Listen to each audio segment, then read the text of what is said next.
Imortalizado para sempre nas palavras de Anthony Kiedis, o Brandon vai viver para sempre.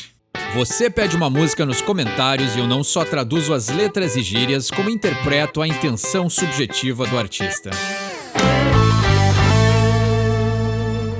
Sejam todos bem-vindos a mais um vídeo e essa semana o randomizador escolheu Brandon's Death Song. E eu aí estou angariando capas para o próximo Capas com Duplo Sentido, volume 3. E aí eu aguardo vocês e espero que contribuam nos comentários também com capas diferenciadas, engraçadas ou que tenham algum mistério por detrás do nome ou do sentido da imagem pra gente poder fazer um vídeo aí que agrade a todos. Tem uma surpresa especial naquele vídeo que eu achei bem engraçado, então tem a ver com o logo dos Judas Priest. Ninguém conseguiu acertar ainda qual é a curiosidade que tem naquele logo, mas vai estar no Capas com Duplo Sentido, volume 3. Então vamos para a música de hoje, que é Brandon's Death Song. Como sempre, a gente começa pelo nome da música, e Brandon's Death Song, na verdade, aí seria o som de celebração da morte do Brandon Mullen. E ele foi muito importante na carreira dos Chili Peppers, principalmente no início, porque ele foi o fundador do The Mask, que era um clube de punk rock que fez aí, né, era muito importante na cena punk de LA. E aí, em 1983, o Flea e o Anthony tinham uma fita demo pra ele e entregaram pra esse cara, né, o Brandon Mullen, e ele aí gostou muito, e aí foi ele que deu essa oportunidade pros Chili Peppers tocar num clube de punk, né? E o que explica também muito que o som inicial ali da carreira da banda tinha uma influência mais forte de punk rock, né? O funk sempre teve presente nos Chili Peppers, mas tinha também um ladinho um pouquinho mais anárquico, né? Que vem do punk rock, então não me admira que o Brandon também tenha curtido o som inicial da carreira, né? E talvez o Brandon sendo punk rock, talvez eu não sei se ele aprovaria do que os Chili Peppers teriam se tornado no futuro, né? Banda mainstream com hits, né, que agradavam o mundo inteiro. E aqui, a princípio, o Mullen morreu subitamente em 2009, depois de ter aí um ataque cardíaco na sua festa de 60 anos de idade. Curiosidades da vida, né? A pessoa celebrar o seu aniversário e morrer ao mesmo tempo, né? Então, pelo menos morreu celebrando. E aí no verso 1 ele diz: "Live and die before I get it done, will you decide?" Aqui essa letra tá um pouquinho diferente do que eu escuto na música, porque quando ele canta, né, principalmente naquele clipe que tem o cortejo fúnebre, ele diz "If I die before I get it done, will you decide?" E eu acho que faz mais sentido, mas eu vou traduzir os dois só para descargo de consciência e a gente ter as duas traduções, né? Se a gente for pelo que está escrito aqui na letra, tá escrito "Live and die before I get it done", né? Então viva e morra antes que eu consiga fazer tudo. Será que você vai decidir, né? Então não faz muito sentido. Mas se a gente for pelo que o Anthony está cantando é "If I die before I get it done, will you decide?", né? Se eu morrer antes de conseguir terminar ou completar o que eu estava fazendo, será que você vai decidir? Eu acho que faz mais sentido, né? "Take my words and turn them into signs that will survive, because a long time ago I knew not to deprive", né? Então pega as minhas palavras e transforme elas em sinais que vão sobreviver. Isso tem tudo a ver com a minha tatuagem, né? Que tá aqui no braço, eu não sei se tem como ver, talvez apareça aqui, né? Mas artistas nunca morrem. Então, eu acredito totalmente que o jeito de eles imortalizarem o Brandon foi numa música que vai viver para sempre. A importância dele na história dos Chili Peppers vai viver para sempre, apesar de, né, as pessoas talvez queiram ir mais a fundo e saber quem foi o Brandon. Tá aqui, essa letra explica. Mas também tem a ideia da própria música dos Chili Peppers, né? Quem gosta do início da carreira da banda, o Hello, sempre vai viver na memória dos fãs. O que foi gravado nunca vai ser apagado. Então a ideia do artista nunca morrer, para mim faz todo sentido, tem tudo a ver com essa letra, tem tudo a ver com a ideia de imortalizar em canção aquilo que foi importante para essas pessoas e que ressoaram com pessoas ao redor do mundo inteiro. "Because a long time ago I knew not to deprive", porque há muito tempo atrás eu não sabia como privar, né? Ali é deprive, mas aqui é privar para nós, né? Que é deixar sem, impedir que a pessoa conquiste algo, né? Então é bloquear, né? É realmente, né? O deprive é aquela... É curioso, né? Porque pra gente é deprive, pra nós traduz como privar, mas é aquele que bloqueia. Ou seja, ele não sabia como privar as pessoas. Então talvez, provavelmente, ele fosse uma pessoa aí que se doava demais e, como a gente tem na história ali, ajudou os Chili Peppers no início da carreira. E aí ele diz: "It's safe out there and now you're everywhere just like the sky. And you are love and your love supreme, you are the rise. And when you hear this, you know it's your jam, it's your goodbye." Olha que legal. Me lembra o Your Song do Elton John, né? Então a ideia de compor uma música para outra pessoa e declarar que é, né? "É seguro lá fora e agora você está em todos os lugares, assim como o céu", né? Ou seja, essa ideia de que ele finalmente faleceu ou se transformou e se juntou ao lado espiritual. E o Anthony fala isso em várias músicas também, né? Principalmente no Drink and Team, essa ideia de uma congregação energética, espiritual, psicodélica, né? Então a ideia de que a morte tu te junta à essência da vida, então por isso ele talvez, né, estaria em todos os lugares, porque ele se juntou à essência do mundo, do planeta, né? E agora você está em todo lugar, como o céu. And you are love, you are the love supreme, you are the rise. Você é o amor supremo e você é o levantar, o erguer, né? O rise, né? Então o rise também tem a ideia de levantar do túmulo, né? O Cristo teve um rise, né? Que é aquela ideia de renascer quase, né? Rise é levantar, né? O amanhecer também pode ser, né? Que é o sunrise, assim. Mas o rise acho que tem essa conotação de realmente ascender, né? Eu acho que mais do que levantar. And when you hear this, you know it's your jam, it's your goodbye. E quando você escuta isso, você sabe que é a sua jam, né? Então a ideia aí de fazer um som, né? Você sabe que é o seu som, pode ser, né? Mas o jam é a ideia de improvisar, né? O improviso dos músicos, mas para nós aqui traduzindo para o português seria a gíria de fazer o som, né? Então você sabe que a sua jam é o seu som, it's your goodbye, é o seu adeus, né? Então me lembra muito Elton John, né? I hope you don't mind that I put down in words, né? Então eu espero que você não se importe que eu ponha em palavras, né? A ideia de que ele está escrevendo um som para alguém. Então a mesma compararia, né? Talvez melodicamente não sejam parecidas as músicas, mas aqui a gente tem um sentido parecido. Like I said, you know I'm almost dead, you know I'm almost gone, and when the drummer drums, he's going to play my song. Olha só, to carry me along. Olha só que interessante, né? Então, como você disse, eu sei que eu estou quase morto. Você sabe que eu estou quase indo embora, né? I'm almost gone, né? Então eu já quase me fui.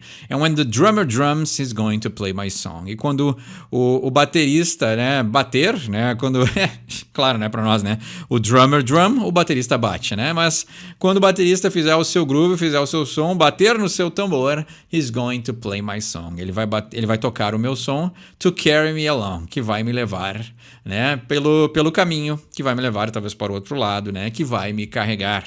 Like I said, you know I'm almost dead, you know I'm almost gone, and when the boatman comes to ferry me away to where we all belong. Então, como eu disse, você sabe que eu estou quase morto, você sabe que eu já me fui, quase me fui, e quando o barqueiro vier para me levar para o outro lado, né, o ferry me, né, isso aí é o mito, né, do barqueiro do inferno, que tem que pagar umas moedas e ele vai te levar, né? O ferry é a ideia de travessia, né? Tem até hoje em dia, né?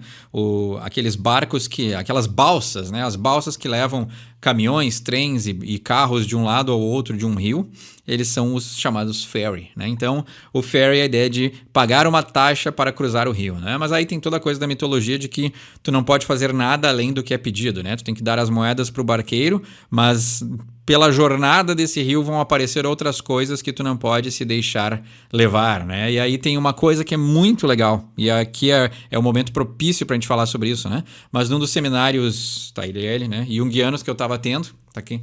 Jung. Um dos seminários junguianos que eu estava tendo, a gente estava conversando justamente sobre a metáfora do inferno, né? Que durante muitos mitos, os heróis e as pessoas que estão passando pela história, eles acabam descendo no inferno. Só que os que se perdem não são os que vão para o inferno. Os que se perdem são os que ficam muito tempo no inferno. Que é essa ideia de que a gente pode sofrer, a gente pode encarar o sofrimento, as sombras, os demônios da nossa vida, mas se a gente ficar muito tempo em contato com eles, a gente não consegue voltar.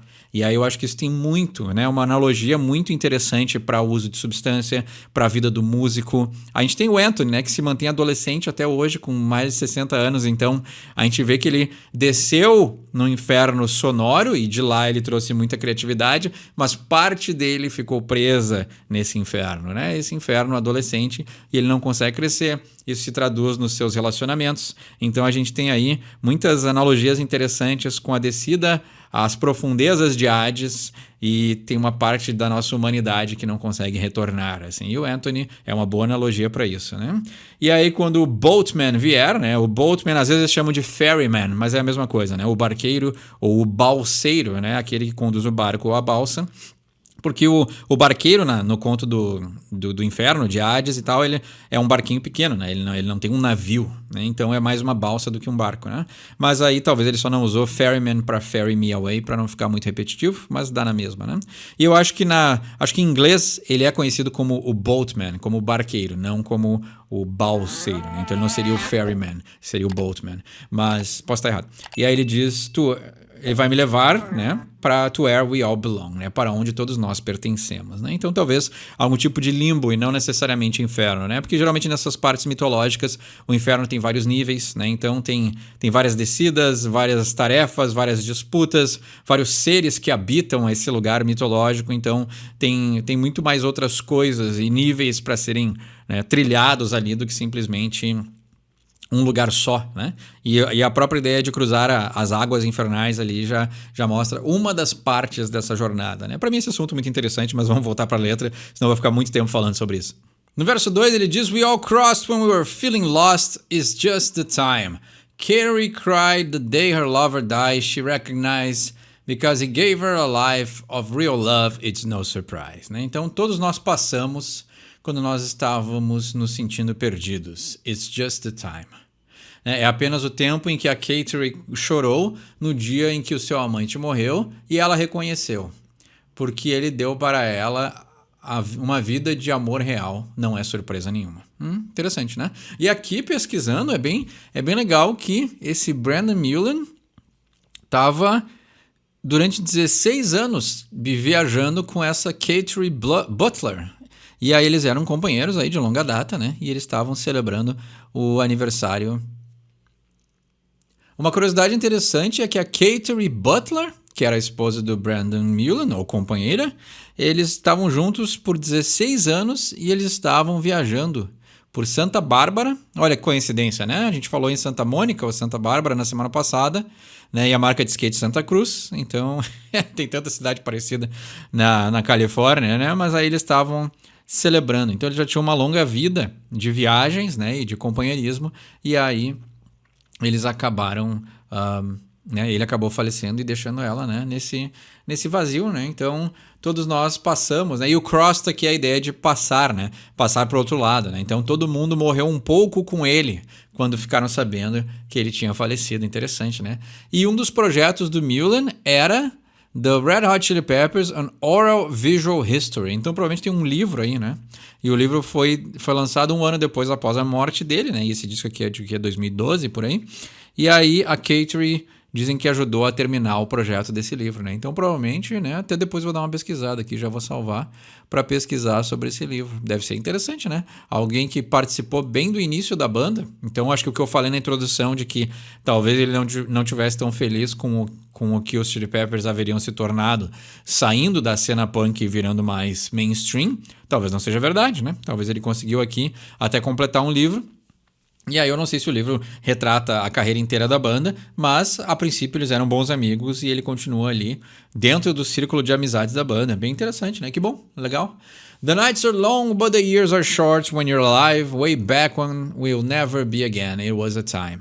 It's going to catch you, so glad I met you to walk the line. Interessante, né? Então, ele deu muito amor para ela, né? Amor real, não é surpresa nenhuma, né? Que ela ali se sentiu comovida. As noites são longas, mas os anos são curtos, né? Isso é uma frase comum ali, né? Isso é um jargão, é um quote, né, muito famoso nos Estados Unidos, né? Então, as noites são longas, mas os anos são curtos, né? Essa ideia de viver a juventude, tu não notar que tu tá vivendo nos melhores anos antes que eles se vão, né? O Andy Bernard no The Office, né? Uma das frases mais legais do seriado.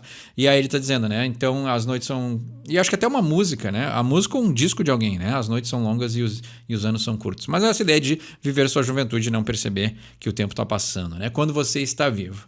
Way back when we'll never be again. Né? Então lá, né? Way back when, quer dizer, né? Lá nos tempos antigos nunca vão ser de novo como eram, né? It was a time. Era um tempo, né? Foi um período. Marcou época. Se a gente trouxer aí para uma frase mais em português. It's going to catch you, so glad I met you to walk the line. Né? Então, it's going to catch you, né? Vai te encontrar, vai te pegar, né? Ou seja, o tempo, uma hora, te alcança, né? E aí tu vai ter que pagar a tua dívida com o barqueiro e ir para o outro lado, né? So glad I met you to walk the line. Então, estou muito feliz que eu te conheci para caminhar caminhar essa linha, né? Então, walk the line é essa ideia de, né, viver as coisas, não só falar as coisas. Então, acho que aqui é muito mais não falando que os Chili Peppers e a relação deles com o Brandon, mas eu acho que é muito mais de a relação do Brandon com a Kateri, né? Então a ideia de que eles se conheceram, eles viveram muitas noites longas com anos curtos, ou seja, viveram bem, né? Aproveitaram sua juventude, aproveitaram a sua vida, mas como tudo, né? O tempo acabou vencendo, né? Acabaram catching up com o tempo, né? E aí ele repete o refrão, né? Como sempre, né? Repetindo várias vezes essa ideia de circularidade, né? A ideia de que a vida é um ciclo e ele acaba, né, para todo mundo. E aí ele diz na ponte: Let me live so when it's time to die, even the reaper cries. Let me die so when it's time to leave, another sun will rise. I said, yeah. Olha que interessante, né? Muito boa essa frase. Me deixe viver, porque quando chegar a hora de morrer, até o ceifador, até a morte vai chorar. Muito boa, talvez a minha frase favorita dessa letra. Let me die so when it's time to leave, another sun will rise. Então me deixe morrer, porque quando for hora de ir embora, outro sol vai se levantar, né? Então aqui vai amanhecer, né? Então mais um sol vai nascer, né? Rise pode ser nascer, mas essa ideia de nascer pro outro lado, né? A ressurreição. Então, né, eu estava traduzindo ali rise com outras conotações, mas rise também pode ser nascer, né, o nascimento. Nascimento do sol, sunrise. I said yeah, eu disse sim, né? E ele repete o refrão mais uma vez e termina com uma frase que também é do refrão, né? Como você sabe, eu sei que estou quase morto e você sabe que eu quase já me fui, né? Então, olha só que interessante. E a gente não sabe se é o Anthony falando do Brandon ou se é o Anthony falando dele mesmo, ou talvez até uma mistura dos dois, mas essa então foi a tradução de Brandon's Death Song. Como sempre, essa conversa pode continuar nos comentários. Meu nome é Eduardo, esse é o Sword from English e quem sabe inglês tira suas próprias conclusões.